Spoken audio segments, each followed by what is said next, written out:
Welcome on in, golf fans. It's your boy Gsluke here with our round 2 preview for props and DFS at the Valero Texas Open. Going to cover everything you need to know for Friday's action, from a weather report, some of the game theory out there for the Showdown side, a look at some of the prop averages, a few props I like, an Underdog and Prize Picks. Going to cover all of that over the next hour or so. So buckle on in, sit on back, whether you're drinking a coffee like I am out here, whether you're sipping on a little drink, some water, just chilling out here on what it is a Thursday evening at this stage. Welcome on into the live stream. You have DePeach down there, first in attendance down there in the stream. We have an outstanding day. You missed a few plays, but still had a massive day, of course. So, thanking me at the end, of course, DePeach. And yeah, I guess we'll just start there, right? It was a really good day for the prop side. About a 70% hit rate on our props. So though I couldn't give out all the plays over there on the live stream, a lot of hits and a lot of good that went our way today. So some hooks, right? McCarthy, Fitzpatrick were probably the nastiest out there at hooking at 6 out of 6.5. A few collapses from guys that was a little bit uncharacteristic. But round one, right out there, just taking advantage of some of this pricing has really worked out here to start 2024. So I've been tracking our ROI, especially taking a look at it round by round. Rounds 1 and 4 are by far our best action. I think because of some of the pricing discrepancies. For Thursday, right, it's because we do a whole deep dive the week before to really figure out this golf course. And sometimes the books don't do so. And then for Sunday, it's taking advantage of some of the guys that are maybe in contention, inexperienced, and aren't used to. We have a really high hit rate when it comes to fading those players. So it was great, right? I wanted to start with that because it was one of the better prop days we've had for quite some time. And we had over 30 props that we entered. So it was a lot of action, a lot of volume that we went out there and went with today. And if you were stacking categories, it went really well. Like our birdie props across the board swept, right? Our green regulation stuff across the board swept, whether it was Prize Picks or Underdog, right? All of those ended up going under for us. As somebody that likes to correlate those slips, it worked out quite nicely. So yeah, Connors was surprisingly inaccurate. Yeah, a few guys that just had really shitty days. Who else? Hideki, right? Had a decent round. Really good with the irons, but just couldn't hit a fairway for his life. A few weird ones, but that's always going to happen, right? When you enter all of that action, all of that volume, you're going to get a few guys that just suck. Your Showdown was good. Your week long is being Lucas Glover. Lucas Glover had a good round, right? Isn't he like -2 with like 5 or 6 birdies? It's a fun format, right? Main slate is, of course, going to be a lot of ups and downs. That is probably what you're talking about. So let's go ahead and just hop on in. If you guys want to, go ahead, say hi down in chat as you guys funnel in here. Let's go ahead and talk about this golf course to begin, though. So first off, played pretty hard today, which I think, if anything, this was going to be on the easier end of the spectrum. So we're going to have to take a look at these pin locations in a little bit, get a taste for what they're giving us for round 2. But from the weather perspective, if anything, it's going to be worse for Friday. So this 0.8 over par scoring average, unless the pins are just drastically easier, is probably going to be even harder out there for Friday. So let's just take a look at the weather, right? Golf course itself played very typically. There was nothing that was really out of character out there. It was hard to hit fairways, right? Typically between a 7.5 average there. I haven't ran the exact numbers yet as the round is still going on, right? As we're starting this live stream here. But we'll figure that out as soon as we get off of air here, or even on air. We might actually run a few of those averages together. But in just from the eye test, watching play all day, right, tracking props and whatnot, there wasn't really anything into place, right? It was a mid-3 average when it came to birdies. Bogey average was slightly over 3 like you'd expect. And there were quite a few blow-up holes out there. So, if we take a look at the scoring up top, right, obviously maybe a little bit more stingy than what we're used to seeing out here in Tour. But the thing worth noting is that this scoring average is heavily inflated, right, by some of these outliers down low, right? Guys that shot into the 80s here, right? Guys that were shooting 6, 7, even 5 over par. And there were quite a few of them, right, that were skewing that scoring average. So I know it said, right, it's playing 0.8 strokes over par, but don't be surprised by the time we get to the weekend, especially if they make 17 a drivable par 4, that the scoring average goes back under par. So again, a lot of that comes down to these pin locations out here for for Friday, I should say, which we're going to take a look at when we get to the prop section of this. But from the golf course and just the character perspective, I don't think all that much we have to note.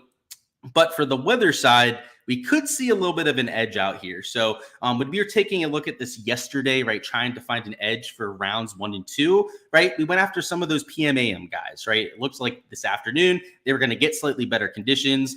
Just to check in on that, they did, right? They actually got better conditions today. About a 0.4 shot advantage between the two waves. And then if we take a look at tomorrow morning, it does look like the winds are at least a little bit lower to start the day. Now, how long is it going to last, right? They have it starting to get a little bit windier by like 10 a.m. Local time, which isn't going to lead to like a massive edge, right? It's maybe like a 2-3 hour window that those players are going to have, which could help us for Showdown today, but I don't think it's going to be like a half stroke to an entire stroke advantage. So if these winds were to come in closer to like 10:30, even 11 local time out there, we might be looking at a massive advantage, right, between the two waves out there. But if it holds to this forecast, right, this one weather model that we have here, it'll probably be a little bit of a minimized edge, right? Probably something closer to half a stroke out there like we saw today, which for our main slate stuff would work out quite well. But for the Showdown perspective, isn't like the absolute nuts, right, weather advantage. So if we're taking a look at a few other forecasts, this NAM model has the winds kicking up a little bit closer to noon. This Meteo Blue model, same thing, right? Lower winds until about noon. Icon model calling for the same type of weather. So the reason why I added a little bit of doubt, right, with this one HRRR model down here is that all the others are calling for a different forecast, right? This GFS model, which I would say is the second most reliable out of the 5 or 6 that we have here, is calling for the winds to really kick up around noon. So if that were to happen, and that's kind of what we'd expect at golf courses, right? Normally the winds get stronger towards like 11, 12, and then in the early afternoon are at their strongest. That's what a lot of these other forecasts are calling for. And let's check the ECM, right? Same thing, right? The winds really kicking up towards the PM hours. I guess if you want to wake up tomorrow, right, see if this HRRR model changes and perhaps gets a little bit more favorable towards the AM guys. If that happens, right, and I'm actually assuming, right, that we're going to get a better AM wave than what this is calling for, then you'd want to stack all AM wave golfers. Now, if you're a little bit hesitant because of this one model out here, then I couldn't blame you for mixing in a few PM guys. But personally, out there in my exposure, at least until I wake up tomorrow, right, and see a forecast that is telling me otherwise, I'm going to assume that the AM guys are going to get a slight advantage tomorrow. Whether that's half a shot, I think that would be like the minimum that we see out there for Friday, or up to a stroke, maybe even just over a stroke advantage between the two waves, is I think reasonable, right? This afternoon, right, the winds really died down for the last 3 hours. That's why we have that about 0.4 shot advantage between the two waves. If that happens for the first 4 hours, the entire AM wave tomorrow, like a few of those forecasts were calling for, it could be well over a stroke advantage between the AM PM. So if that happens, it'd be a massive, right, advantage for the main slate, right, over the first 2 days. But for Showdown, would make it a real good idea to stack all AM wave golfers. So that's what I'm doing. I'm playing that weather edge. I'm hoping that all 4 or 5 of these other models, right, are right. And this HRRR model is maybe the one that's a little bit off. And I'm going to wake up early tomorrow, right? I'm going to wake up before lock, especially over here as an East Coaster. A little bit easier for me, 1 hour ahead. And to just double check on that, right? If I wake up tomorrow morning and it's obvious that it's going to be windy the entire day, then maybe I let a few of these PM guys get into my player pool, right? Maybe I take out a few of the AM guys that I'm currently playing and do that for some of my exposure. So that's what I've got for the weather perspective, golf course perspective, just taking a look at, what we saw today. But now let's take a look at the fantasy perspective. So we're going to go through my projections. This, of course, is the sheet that I post for Showdown over there for my Patreons. We're going to go through a few players that I have as highlighted plays, and we have all of the ownership up here. So we're going to talk a lot about the strategy, about putting together lineups, right? Who the popular players are going to be, and what you should be thinking about, right, when you're going through each price range to go out there and select your player pool. But first, let's catch up on chat. Let me get a sip of my coffee here, and let's get this thing rocking. Let's see what we got. You hadn't looked since he was +3 early. Yeah, he ended at like 2 under par with like 6 birdies. So yeah, he had a good day, dude. Samuel, what's going on? Having more PM guys on day one feels like torture. They played better today, so I don't know about that. And especially with their forecast tomorrow, I think it's gonna turn out well if you ended up doing that. Spieth's scorecard today was crazy, hole in one. As a Spieth fan, that was pretty awesome. Crazy scorecard though, right? Double, had like 3 or 4 bogeys on the front 9. Just crazy stuff. Thanks for the info. Who is the one bounce back guy that I'm playing in single entry? We'll circle back on that. There'll be a few candidates that we'll have to sort through there. Samuel says you got a lot of 2 p.m. AM stuff. That's probably a good setup to have, right? A few AM guys did go off. So especially if you have Lauer, like I do in a few lineups, that's not a bad way to go about it. Abruzzi says Rory over 0.5 career majors left. I guess we can start with that. I'd say over, especially if he's has enough humility to go to a swing coach like Butch Harmon, right, to try and work on his game. If he had been a little bit more stubborn, right, maybe wasn't going to see coaches and work on his game, I'd be a little bit more worried about it, but he's got all the talent in the world, right? And honestly, you can say all you want about him not being a closer. On the PGA Tour in particular, he has been a closer. He's been one of the better players out there in Sunday in contention, and a lot of the clutch stats on Data Golf will bear that out. So I'd say, yeah, I think he's got one more in him, if not more than one, out there in his next 4 or 5 years. Let's talk about this from the Showdown perspective. So if I'm taking AM wave golfers, obviously you can't just blindly go out there and take AM guys. If you're going to take chalk, you have to do it in moderation, right? So if I'm starting a lineup with Rory McIlroy, who is the highest owned player out there in my projected ownership, well, that's going to have consequences right down there in the 8-9K range. So if I start with a Rory, somebody as a Jordan Spieth as a second man in would be especially useful because of his low ownership mark. I've got him at about 8% out there for round 2. Benny Ann could also be a second man in, right? $9,100. I would say that I prefer Jordan Spieth a little bit because of his top end upside, right? Eagle upside, right? Hole outs. He brings all that to the table when it comes to Showdown. Benny Ann, though, right? Also relatively low owned. So fits the golf course well, is exactly the type of player that people were touting up heading into the week. So if you're starting your lineup a little bit chalkier, right, with a 30% owned guy as opposed to an 18.5%, like I have on Hideki Matsuyama here, just force in, right, a little bit of differentiation elsewhere. So that's what we'll say from the top end, right? Highest owned, Rory McIlroy. Max Homa also really chalky after his round at 27.6%. And then it's pretty spread out otherwise. Like Aberg after his decent round, he was the highest owned player in a lot of GBPs this week. He's there at 22.2. Corey Connors at about 21%. Colin Morikawa after a really solid back nine, have it about 22% ownership. So nobody is really low owned outside of a Jordan Spieth, a Benny Ann down here. You could throw in an Alex Norn, a Harris English into that same conversation. These are your pivots, right? And it's the guys, right, that kind of struggled out there for Thursday, which is typically the case out there for round 2 Showdown. So you can tail some guys that played well in round 1. My favorite targets are the guys that you either, already had as conviction plays heading into the week, or players that are just some of the best in the world, right? So if I'm going to take a chalky player out here for round 2 Showdown, a lot of times it will be, right, a 9, a 10K player, especially one like Rory that's playing in the AM wave. So that's how I'm handling it up top. Hideki really hit his irons well today. So while he was a little bit offline with the driver, which unfortunately I had him for an over on fairways today, didn't work out there, but in general, still got around the course well, still made a lot of birdies because of the darts that he was throwing. And the putter wasn't there today. And if he can heat up even just a little bit from 10 to 15 feet, he could shoot something real low around this golf course. So another AM wave guy. Jordan Spieth writes one at this golf course. For as bad as he was around the green today, everything else was great. He gained off the tee. He gained on approach. Even outside of the hole-in-one, still would have gained on approach today. So I know a lot of people will probably put an asterisk on that, but he still would have, been, I think, at least a half a stroke, close to even a stroke gained on approach outside of that hole. But then he also gained with the putter. So the only category he lost with was around the green, and he lost nearly 3 strokes around the green. And you're talking about one of the best short game players of all time, right? So, am I worried about that with Jordan? No, I'm not, right? He's quite literally maybe the best around the green player in this field. So if anything, I chalk that up to a little bit of variance. Benny Ann, we already mentioned. I'll mention Tommy Fleetwood, another AM wave golfer that played pretty well. So he's going to be chalky, right? I've got him at about 18% ownership, but looked a lot better than what we saw during the Florida swing. So he took some time away, probably worked on some of his form, some of his technique, right, heading into this week.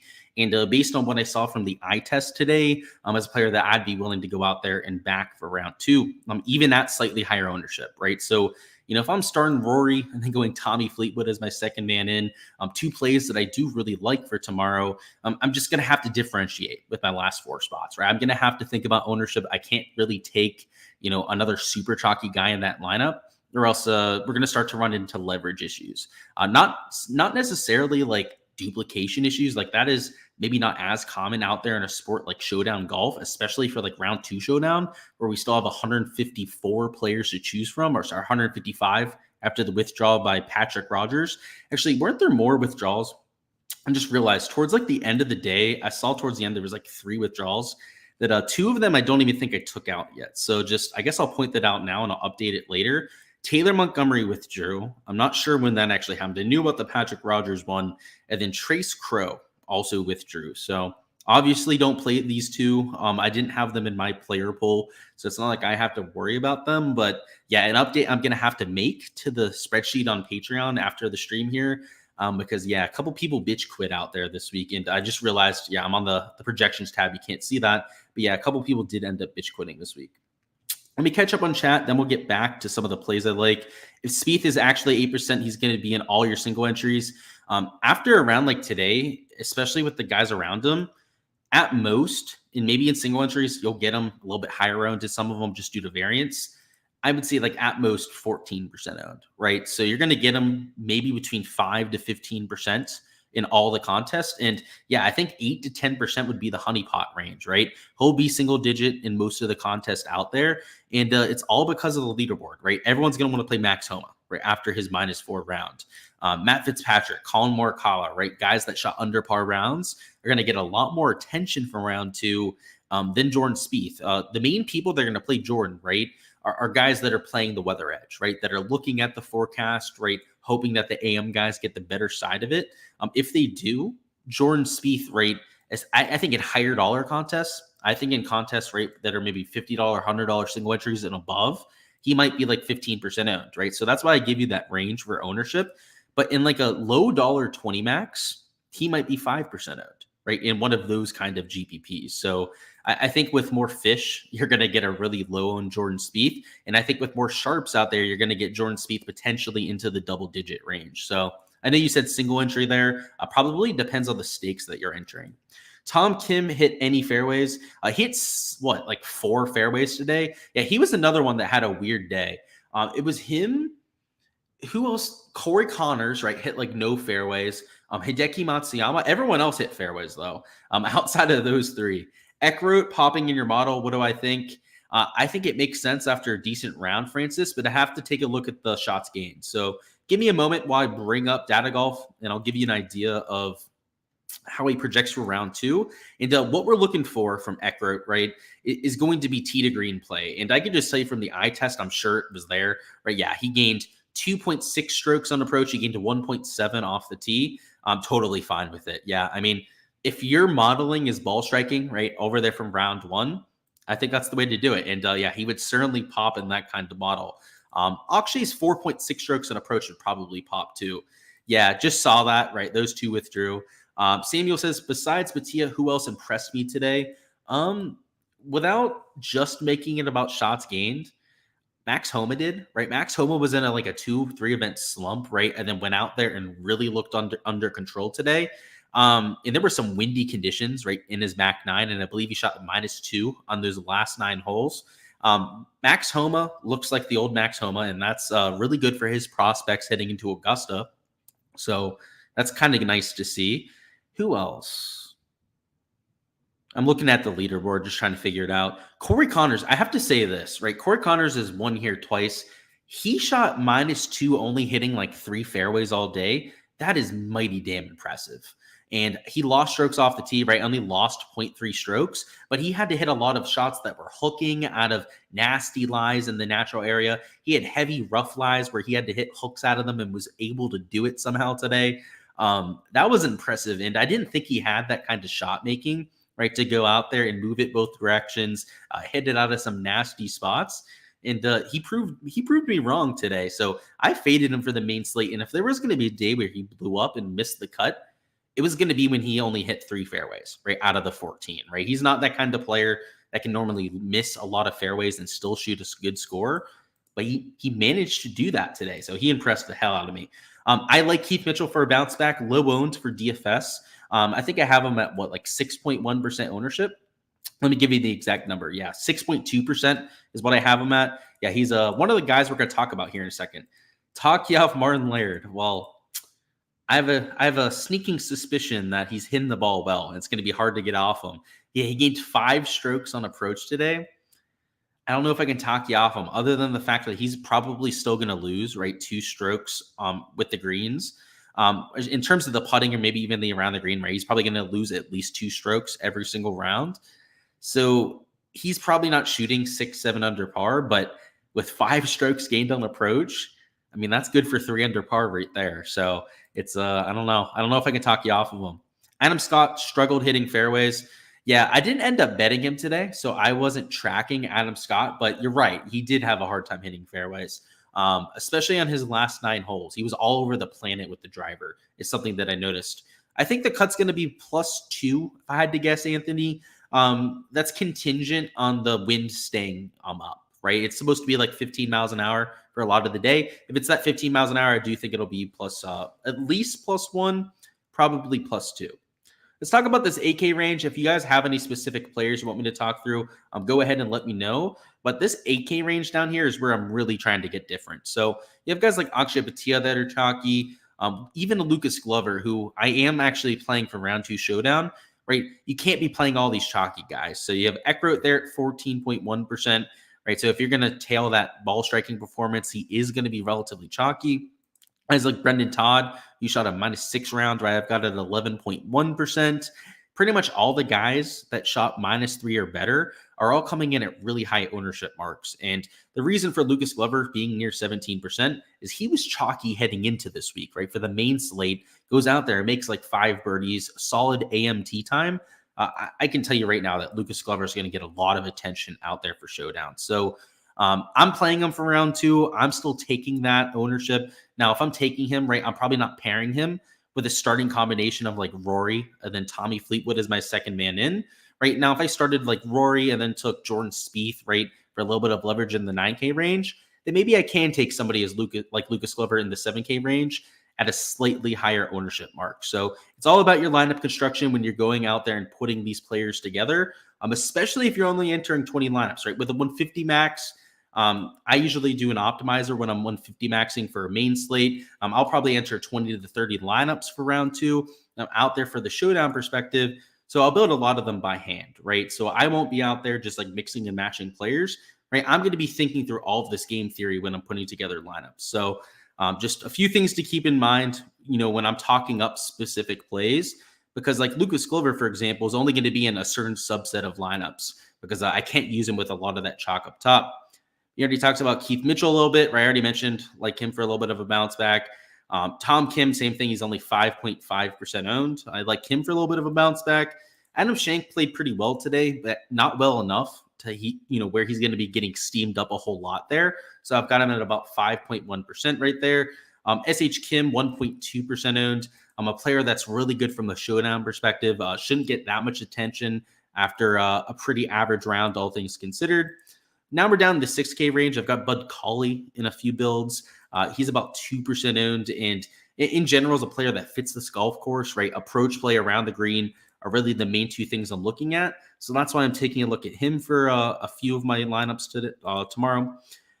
Sam Stevens, he finished in 2nd place last year. So he's got the course history angle going. Also a player at $6,800. That's pretty good from the Showdown perspective. Has a wide range of outcomes, extremely volatile player, which is something that we like out there for the 1-round format. Grayson Murray, $6,500, winner on tour this year, really high pedigree player. Another guy that has a wide range of outcomes is a player that I would take in some of those lineups.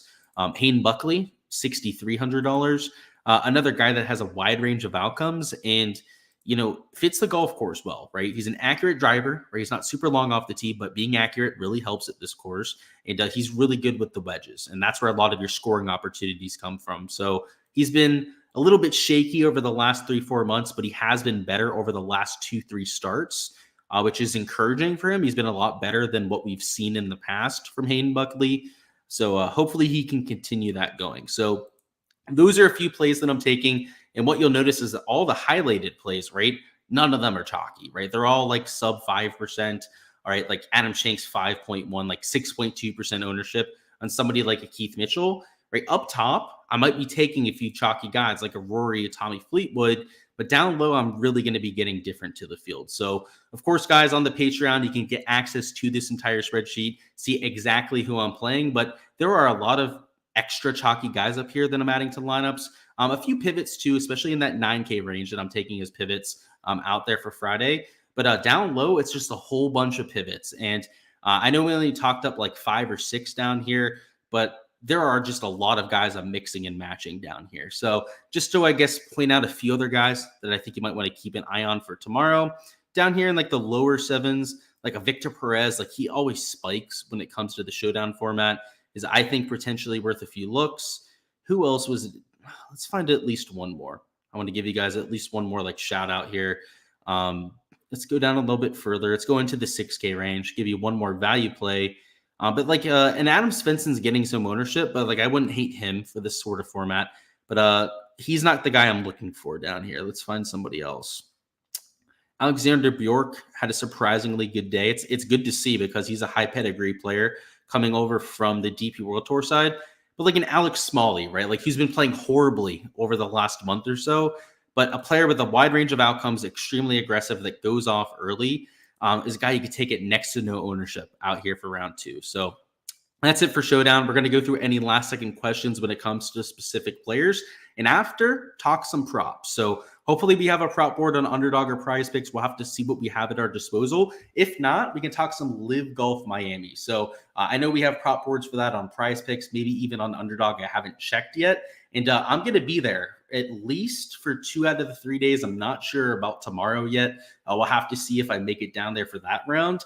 But looking forward to it. It's going to be a stroke play event this year. It's not the team event that we had the last 2 years down here in Miami. And of course, it's the week before the Masters. So I want to do a little bit of scouting out there before Augusta. So we'll talk a little bit about that towards the end of this. Where are we at?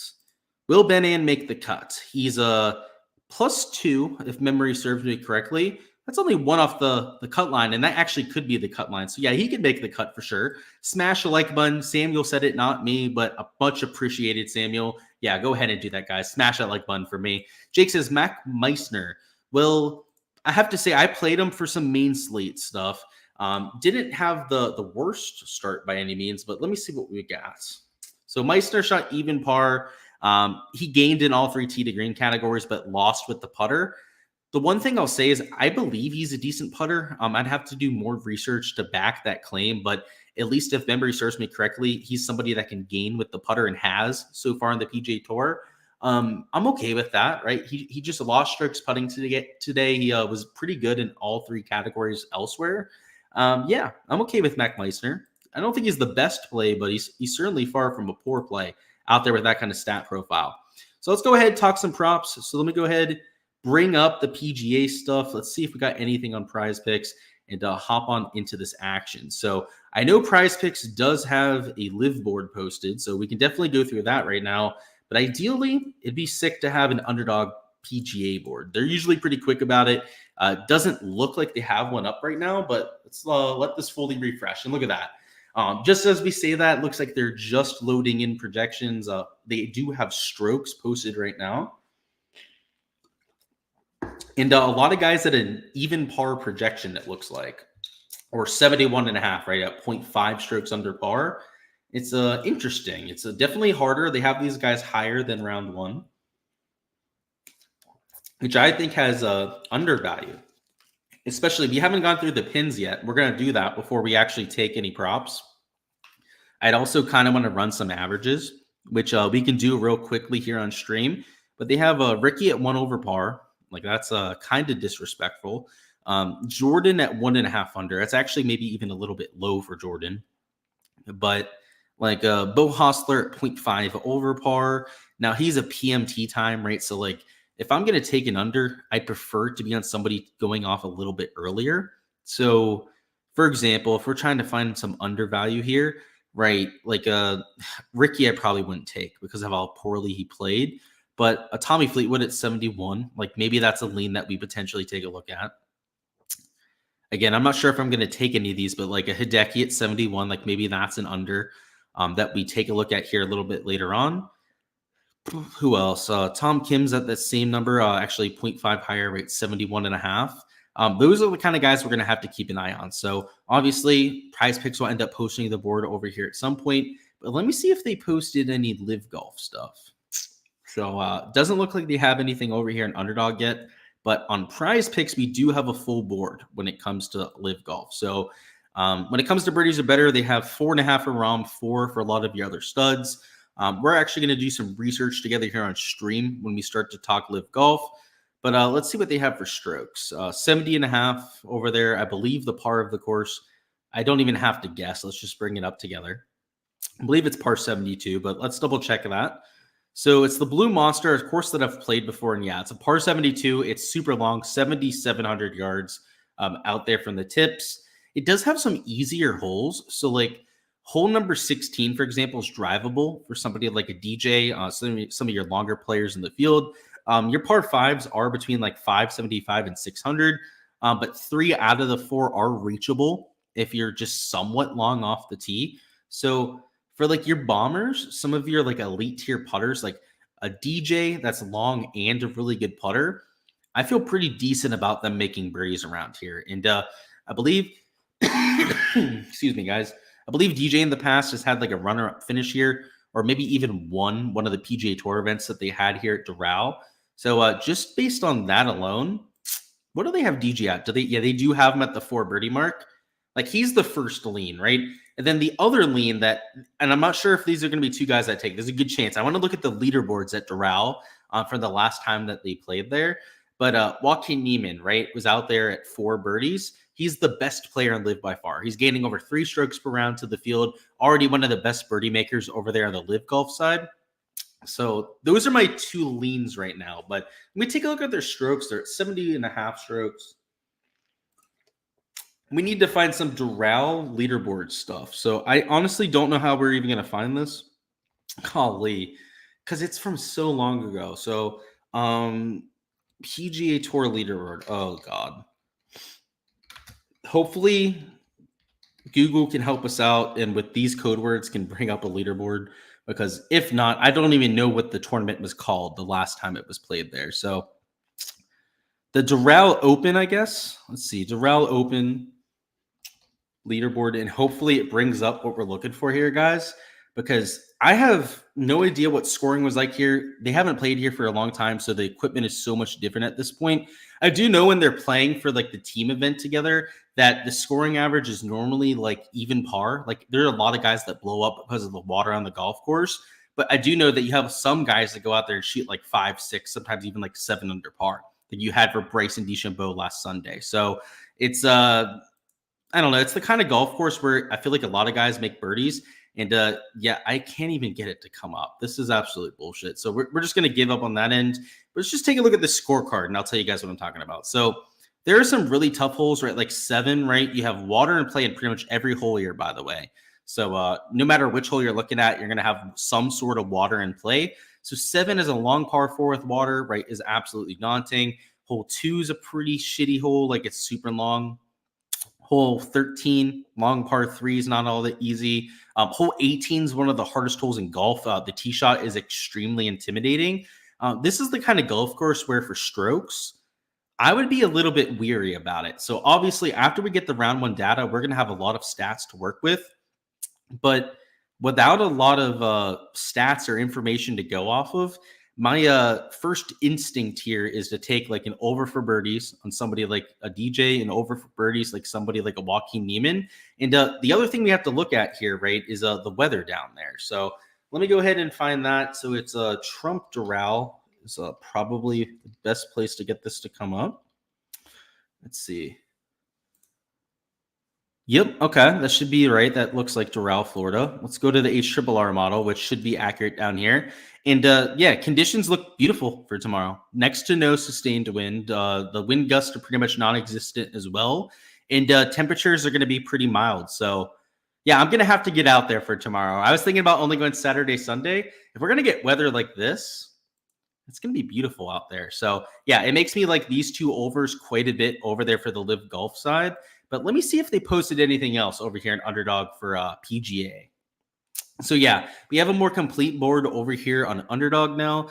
And there's some guys posted down at 3 birdies. So I might have to be a buyer on some of these. Like they have Ludwig at 3.5 birdies. Like that feels like just way too low. So I'm going to throw that in there. Max Home at 3.5. That feels like highway robbery. And I know it's going to be windy, right, guys? Like I know this, but at the same time, there are downwind holes. Like I think a lot of people forget that when it comes to golf, that wind goes both directions. And out of the 4 par fives, if 2 of them are playing downwind and 2 of them are playing into the wind, like I'm totally fine with that out there for a quote unquote windy round. And it was pretty windy today, right? And you still saw guys making like 4, 5, 6 birdies right out there as elite tier players. Yeah, this feels like solid value. So we don't have anything posted on Prize Picks yet. I was kind of hoping that we'd have something to compare to. What I'm going to check out now is whether Draftkings or FanDuel has posted anything out there for round 2. So bear with me while I bring both of those sites up and get them included on the tabs here so that we can share them all together. So it doesn't look like DraftKings doesn't have anything, unfortunately. It doesn't look like it. And then, yeah, FanDuel still hasn't posted all of their stuff. So that's kind of unfortunate. We don't have that to compare to. But just based off my instinct, and again, we haven't ran the averages out here for round 2 yet, these are going to be too low. So the 2 slips that I would enter right now would be these 2 overs, right? Ludwig and Max Homa, 3.5. And then these 2 overs over here for Live Golf. So obviously, I know that these are playing in the PM, right? When winds are going to be a little bit higher, but 3.5 birdies, even in windy conditions, is just too low for these sort of players. It was windy today, right? A lot of them still made well over 4 birdies. In fact, I know both of these 2 in particular made over 4 birdies themselves out there in pretty windy conditions in the second half of their round. And it's not like these 2 guys went out there in the first hour of play today and made like 3 birdies, and that's why they made all those birdies today. Max Homa in particular, right, like had a really good last 5, 6 holes when the wind was at its highest out there for round 1. So just remember that, right? A lot of these guys, right, were playing in the AM wave where conditions were slightly harder than what we had in the afternoon. And let's check this out, right? Max, I didn't mean to click on his profile. My bad there. Right? He had 3, 4, 5 birdies out there yesterday in probably similar conditions to what he's going to have tomorrow afternoon, maybe slightly harder. And then I know Aberg only shot like even par, but didn't he make like 5 birdies? Sorry, he only had 2 birdies in the day. So I take that back. Aberg definitely did not cover that in round 1, but he has one of the highest birdie percentages. Excuse me, guys. Let me mute my mic. I got to really cough and hack this out. All right, much better. But he has one of the higher birdie percentages on all the PGA Tour. So let me flush this down. Let's go through a few questions and figure out what we're doing. Niemann top 5 next week. So you mean at Augusta? Let's see how he plays this weekend, right? So check out his play round 1, round 2, and then if he's playing really well, I'd jump on it. Is Niemann winning next week? I think he's got a good shot. Now, the odds are terrible, so if you're somebody who hopped on super early, was able to get a number when it was like 50-1 or something like that, I think because he only got that special invitation after he had a lot of good starts, unless you had one of those weird futures on Joaquin Niemann, you didn't even get a good number on him. But what is he right now, right? He's like, 25-1 to win? If you could get him at like 35-1 to actually win, which you might get tournament week, I'd probably take a little bite on it. I don't think it's the worst bet in human history. And honestly, if you're looking for an informed golfer, he's exactly what we're looking for. Ooh. Hopefully that helps my throat. Just getting a good little bit of coffee and a good little bit of water down my throat. Let's refresh this. Let's see if there's any other props I want to mix in, but these 2 for sure are leans that I'd want to take. Hogard is a high birdie percentage player, and Even in that PM wave at 3 birdies, that's just too low. AM wave for Hideki at 3.5, that's too low. Any of these guys, like Harmon, I'd throw in there. They're all too low. I'd all have these at least 0.5 higher if I was the one setting projections over here in Underdog.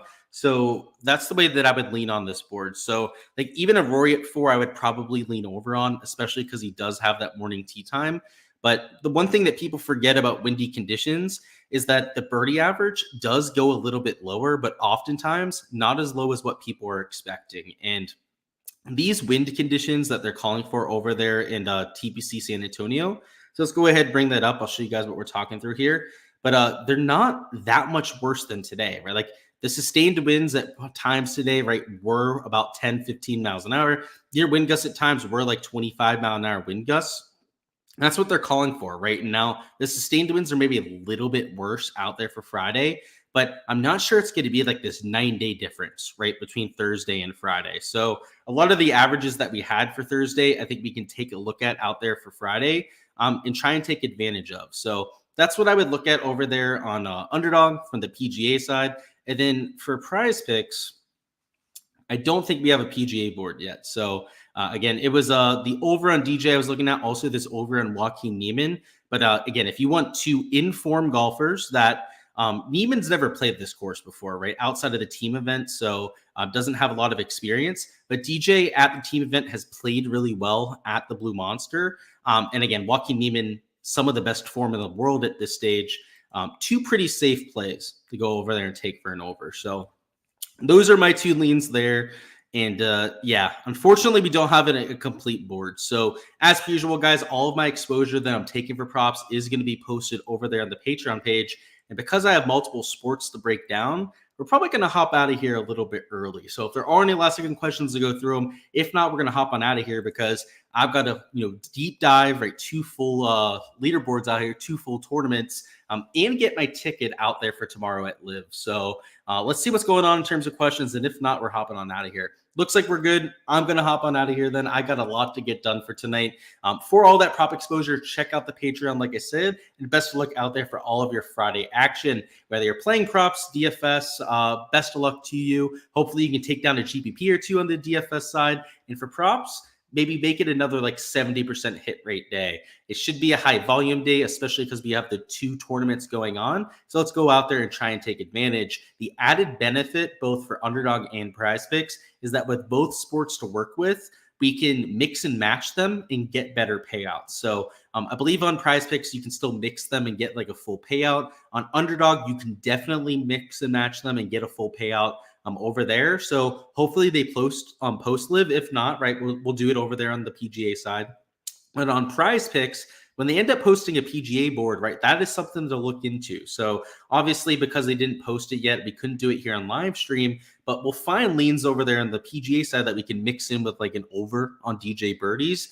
And rather than only getting 2.75x like you would get for some slips, we can get the full 3x payout. So just, I love LIV and PGA weeks. When we have both tournaments going on, it is really nice from that angle. But let's take advantage, guys. So I'll leave you guys with that. Best of luck, like I said, and I'll see you guys for the round 3 and 4 stream.